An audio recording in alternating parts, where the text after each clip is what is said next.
Hey guys, welcome back.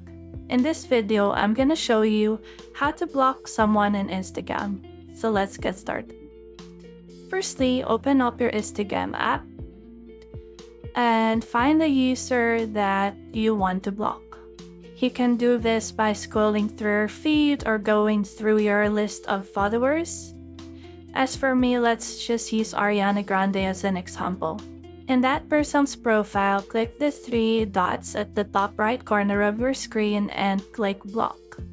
And then from here, just confirm that you want to block this person.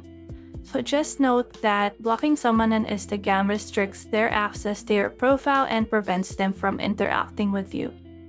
And that's it. That's how you can easily block someone on Instagram. If you have found this video helpful, simply leave a like below or subscribe because it helps me reach more people. See you soon!